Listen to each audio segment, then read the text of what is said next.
எல்லாருமே பிரெஞ்சு கதைக்க ஆசைப்படுற எல்லாருமே விடுற பிழை என்னன்னு சொன்னா, அடிப்படையான விஷயங்கள தெரிஞ்சு கொள்ளாம இருக்கிறது. இப்ப ஒரு லெவல் பேஆவுல இருக்கிற ஒரு ஆள்ட்ட போய், க்குரிய கேள்விய கேட்டா தெரியாது. ஆனா பேஆ லெவலுக்கு போயிருப்பீங்க. அதுதான் இந்த பிரெஞ்சு படிக்கிறார்கள் செய்ற முக்கியமான பிழை. என்னது? பேசிக்கா இருக்கிற சின்ன சின்ன விஷயங்கள தெரிஞ்சு கொள்ளாம, அடுத்தடுத்த லெவலுக்கு போய்க்கொண்டே இருக்கிறது. அதால நான் இப்பவும் சொல்றேன், ஒரு பிரயோசனமுமே இல்ல. நான் இப்ப கிளாஸ் எடுக்கிற ஆட்களா இருக்கட்டும் சரி, இல்ல என்னோட கதைக்கிற ஆட்களா இருக்கட்டும், யார கேட்டாலுமே ஒரு சின்ன பொருளுக்கு அதற்கு என்ன பேருன்னு தெரியாம இருக்கும். ஆனா, ஒன்றில் அத ஃபோன்ல ஃபோட்டோவா காட்டி எக்ஸ்பிளைன் பண்ணுவினும். இல்லாட்டி ஒரு இங்கிலீஷ்ல அதுக்குரிய பேர சொல்வினும். அதுவும் இல்லாட்டி இன்னொன்றோட ஒப்பிட்டு கொம்சான்னு சொல்லி அத முடிச்சிருவினும். ஆனா, அந்த ஒரு சின்ன விஷயத்துக்காக அதுக்குரிய பேர பிரெஞ்சுல என்னண்டு தெரிஞ்சு ஞாபகப்படுத்தி வச்சிருக்கணும்னு கூடி இவைக்கு அது தெரியாம இருக்கு. ஆனா, லெவல் பேஆவுல இருப்பினும். இல்லாட்டி பேதுவுல இருப்பினும். அதுக்குத்தான் நான் இன்றைக்கு என்ன சொல்லப் போறேன்னு சொன்னா, நீங்க கட்டாயம் அடிப்படையான சின்ன சின்ன சொற்கள நீங்க தெரிஞ்சு வச்சிருந்தீங்கன்னு சொன்னாலே பிரெஞ்ச ஈஸியா கதைக்கலாம். அதுக்காகத்தான் இன்றைக்கு நான் உங்களுக்கு 50 பிரெஞ்சு சொற்கள், அதாவது பேசிக்கா இருக்கிற 50 பிரெஞ்சு சொற்கள் வந்து இன்றைக்கு உங்களுக்கு நான் சொல்லித் தரப்போறேன். அதுல வந்து முதலாவது என்னன்னு சொன்னா, போன்ஜூர். போன்ஜூர்ன்னு சொன்னா எல்லாருக்கும் வடிவா தெரியும். நாங்க ஒரு ஆட்கள பார்த்தா, காலையில பார்த்தாவோ, இல்ல எப்ப பார்த்தாலோ வணக்கம்ன்னு சொல்றதுதான் போன்ஜூர். இது வந்து பிரெஞ்சு கதைக்கிற நாட்டுல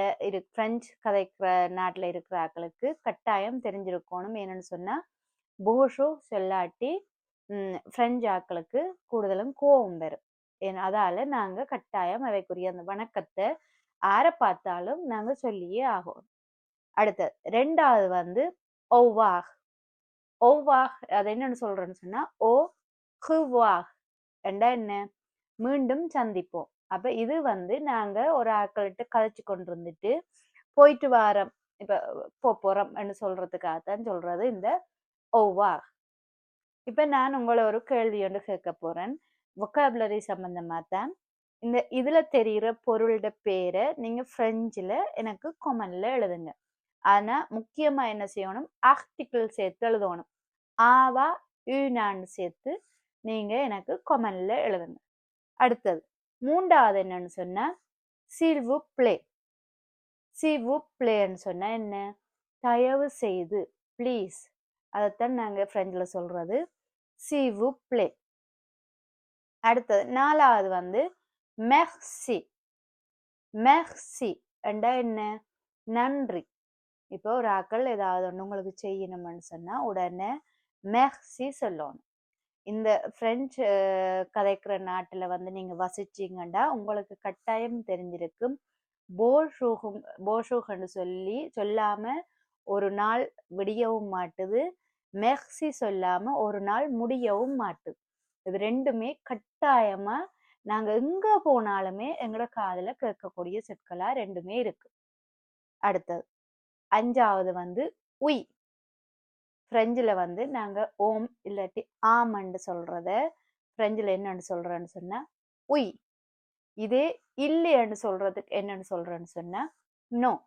அது நார்மலா இங்கிலீஷ் மாதிரி தான் சொல்றது நோ. ஆனா எழுதேக்க கடைசியில இன்னொரு என் சேர்த்து வரும். இங்கிலீஷ் மாதிரி எழுதுறையில உச்சரிப்பு ப்ரொனவுன்சியேஷன் மட்டும்தான் இங்கிலீஷ் மாதிரி சொல்றது. ஆனா எழுதுறது வந்து வித்தியாசம். நோ. அடுத்தது 7வது வந்து எஸ்கியூசே moi. எஸ்கியூசே moi என்றா என்ன? இது வந்து நீங்க ஒரு ஆக்கள் இப்போ ஒரு ஒரு இடத்துல இருக்கிறீங்க. அவைய வந்து கதைச்சு கொண்டிருக்கிறோம். அவையிட்ட நீங்க ஏதாவது கேட்க போறீங்கன்னு சொன்னா, அவைய வந்து நீங்க டிஸ்டர்ப் பண்ண போறீங்க. அதுக்காக என்ன? எஸ்கியூசே மோண்டா என்ன? என்ன தயவு செய்து கொஞ்சம் மன்னிச்சு கொள்ளுங்க. உங்கள டிஸ்டர்ப் பண்றேன். அதுக்காகத்தான் எஸ்கியூசே moi. அடுத்தது 8வது வந்து பாக்தோன். பாக்தோன் என்றாலும் என்ன? மன்னிப்பு கேட்கிறதான். இது வந்து அடிக்கடி இப்ப நாங்க சாரி சொல்ற மாதிரி அடிக்கடி நாங்க பாவிக்கிற ஒரு சொல்.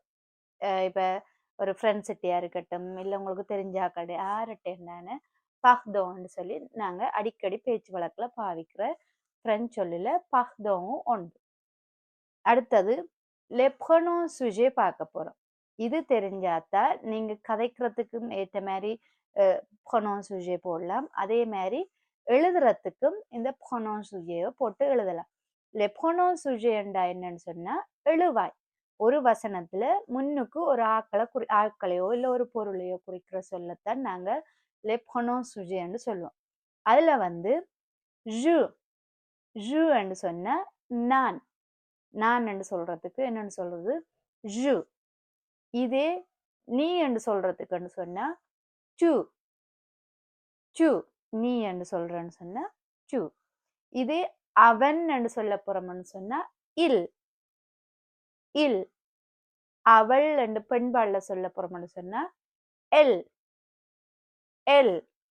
இதே நாங்க கூட்டமா நிறைய பேர் நிக்கணும் நீங்கன்னு சொல்ல போறோம்னு சொன்னா vous. கூட்டமா நிறைய பேர் நிக்கணும்னு நீங்கன்னு சொல்ல போறோம்னா vous. ஆனா இதுல முக்கியமா என்னன்னு சொன்னா இப்ப கூட்டமா நிக்கிறாக்களை தனியத்தான் நீங்க வூன்னு சொல்லணும் இல்ல. உங்களுக்கு தெரியாத ஆக்கள் இல்ல கொஞ்சம் வயசான ஆக்கள் யாரா இருந்தாலும் நீங்க மரியாதையா சொல்றதுக்கு கூடிய அது ஒரு ஆளா இருந்தா கூடி நீங்க மரியாதையா சொல்றதுக்கு இந்த வூ பாவிக்கணும். நீங்க டூ பாவிக்க கூடாது. தமிழ்ல எப்படியோ நீங்கள் என்ற அர்த்தமும் அதே மாதிரி தான் பிரெஞ்சுலையும் டூ என்றா நீ என்றா ஒரு மரியாதை இல்லாத மாதிரியும் வூ என்றா நீங்கள் என்ற ஒரு மரியாதையான சொல்லு மாதிரியும் இருக்கு. அடுத்தது நூ என்று சொன்னா நாங்கள். இதுல கொஞ்சம் பேர் இருக்கிறோம்னு சொன்னா இதை நாங்க வந்து கூட்டமா இருக்கிறோம்னு சொன்னா நூ என்று சொல்லுவோம் நாங்கள். அடுத்தது ஆண்கள் கூடுதலா ஒரு கூட்டமா நின்றுச்சுன்னு சொன்னா இல்லைன்னு சொல்லுவோம். ஆண் வந்து ஒருமையா இருந்தா கூடி இல்லைன்னு சொல்லுவோம். ஆனா இது கூட்டமா இருக்கணும்னு சொன்னா இல்லைன்னு தான் ப்ரொனவுன்ஸ் பண்ணுவோம். ஆனா கடைசியில எஸ் சேரும். ப்ளூரியலுக்கு எஸ் சேரும்.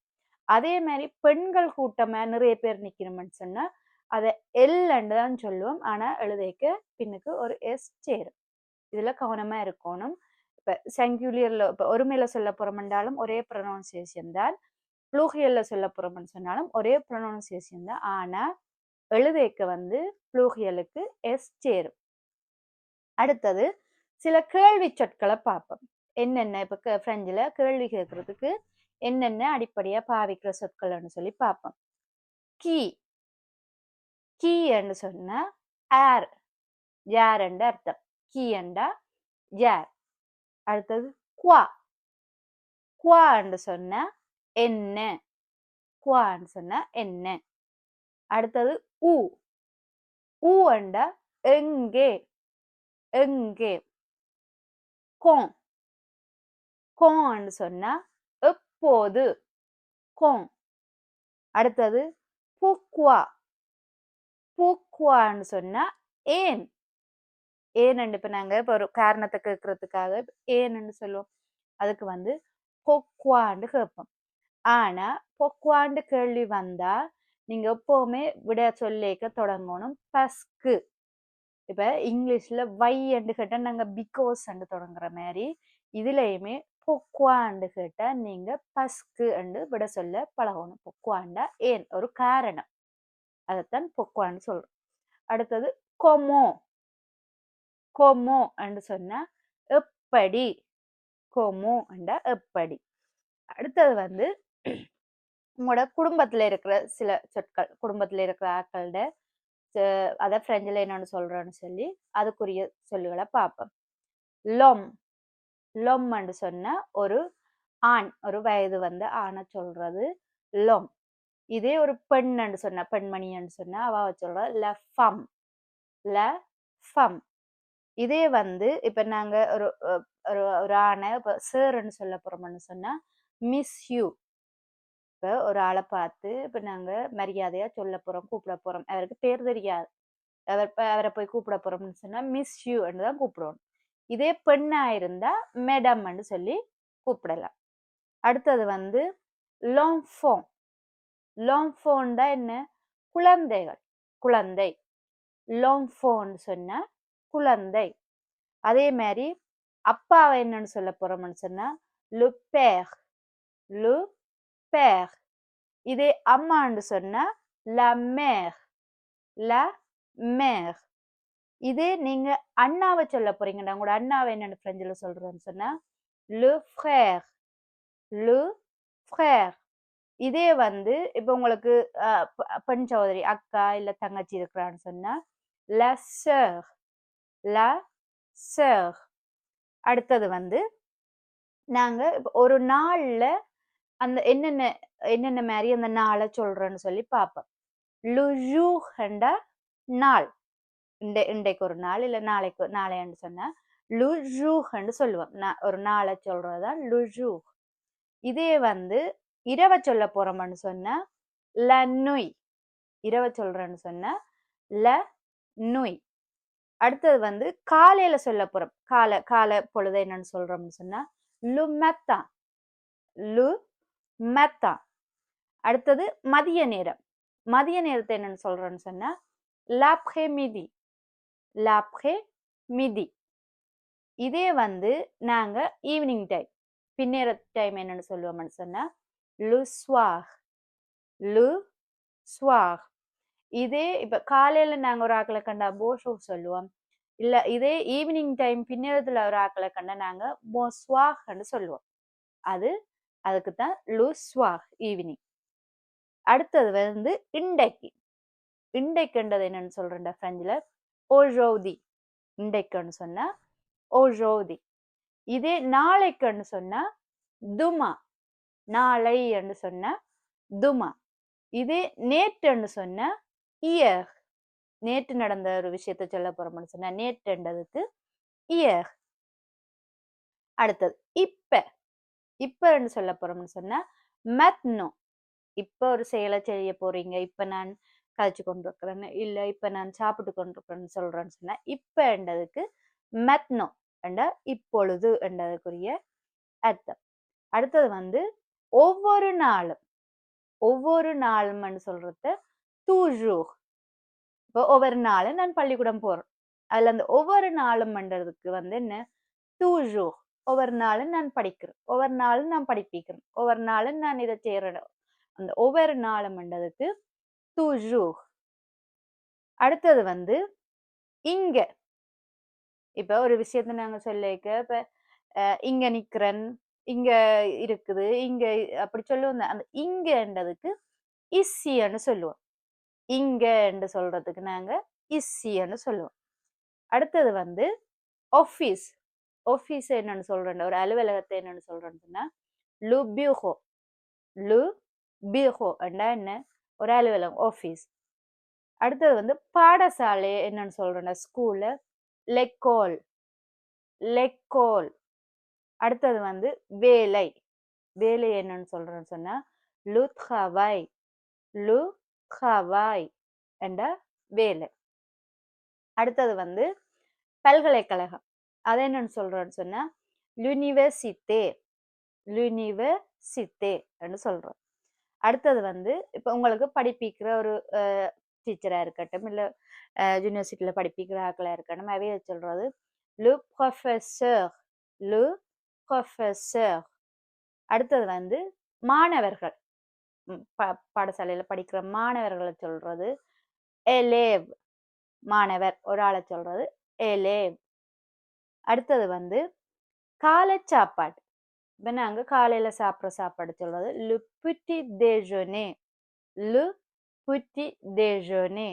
இதே வந்து நாங்க மதிய சாப்பாட்டை என்னன்னு சொல்றோம்னு சொன்னா le déjeuner le déjeuner.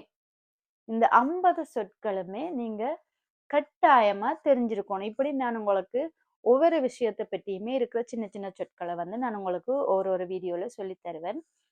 ஆனா இந்த இப்படி சின்ன சின்ன சொற்களை தெரியாம நீங்க இதண்டாம அத வந்து வேறொரு விதமா நீங்க அதை எக்ஸ்பிளிக் பண்றீங்க. எனக்கு நான் பார்த்த மட்டும் இப்ப என்னோட இருக்கிற அந்த பிள்ளைகள் சொல்ற மட்டும் பார்க்க இப்ப என்ன செய்வினும், இப்ப ஒன்றுக்கு ஒரு இப்ப குளிக்க இப்ப பாத்ரூம் குளிக்க அந்த அந்த ஷவர் பண்ணிக்க அதுல vocabulary பிரெஞ்சுல தெரியாது. ஆனா அவ என்ன செய்வினும் அத வந்து எனக்கு எக்ஸ்பிளிக் பண்ணுவினும். அப்படி இப்படின்னு நிறைய சொல்லிக்க வந்து அது என்ன சிம்பிளா ஒரு விஷயம், அதுக்கு என்ன அதுக்கு பிரெஞ்சுல ஒரு சொல்லி இருக்கு. அதே ஒரு பேசிக் இதை படிக்காம ஆனா இப்ப பேயா பேதுவுக்கு எல்லாம் போயிருப்பேன். ஆனா அதுகளோட சொற்கள் தெரியாது. அதுக்காகத்தான் நான் சொல்றேன். நீங்க அடிப்படையா அந்த பிரெஞ்சு சொற்கள ஒரு பிரச்சனையும் இல்ல. நீங்க குட்டி குட்டியா குழந்தைகள் மாரி படிச்சாலும் பரவால்ல. எல்லாத்தையும் தெரிஞ்சு கொண்டு போங்க. ஏனென்று சொன்னா, நீங்க எந்த லெவலுக்கு போனாலும், கீழ இப்ப பேசிக் சொற்களே தெரியாம நீங்க ஒரு இடத்துல அத சமாளிப்போம், தண்டுவோம்ன்னு மட்டும் நீங்க நினைக்காதீங்க. அதுக்காகத்தான் நான் சொல்றேன். எந்த ஒரு பிரெஞ்சு சொற்களையுமே நீங்க லேசா அத விடாம, அத எடுத்து ஞாபகப்படுத்தி வச்சு, நீங்க உங்களோட அன்றாட வாழ்க்கையிலயோ, இல்ல நீங்க கதை கேக்கயோ நீங்க அத யூஸ் பண்ணி கதைச்சு கொண்டு இருங்க. உங்களுக்கு எவ்வளவுதான் படிச்சும் கஷ்டமா கிடந்து, இல்ல ஒரு ஆள்ட்ட கோச்சிங் போனா தான் நல்லமான்னு சொன்னா, நீங்க எந்த மெயில் ஐடிக்கு மெயில் அனுப்புங்க. அதே மாரி டெல்ஃப் எக்ஸாமுக்கு ப்ரிப்பேர் பண்ணணும்னா கூடயும் நீங்க எனக்கு மெயில் அனுப்புங்க. இந்த 50 சொற்கள வச்சுமே நீங்க ஃப்ராஸ் அமைச்சும் பார்க்கலாம். இல்லாட்டி நீங்க எப்படி ஞாபகப்படுத்துறன்னு கூடி பார்க்கலாம். ஆனா, நான் உங்களுக்கு ஏற்கனவே ஒரு வீடியோல சொல்லியிருக்கேன். இந்த வொக்காபுலரிய என்னண்டு மனப்பாடம் செய்யாம ஞாபகப்படுத்துறேன்னு சொல்லி. அதுக்கான லிங்க் வந்து நான் ஃபர்ஸ்ட் கமெண்ட்ல குடுக்குறேன். நீங்க அதையும் போய் பாருங்க.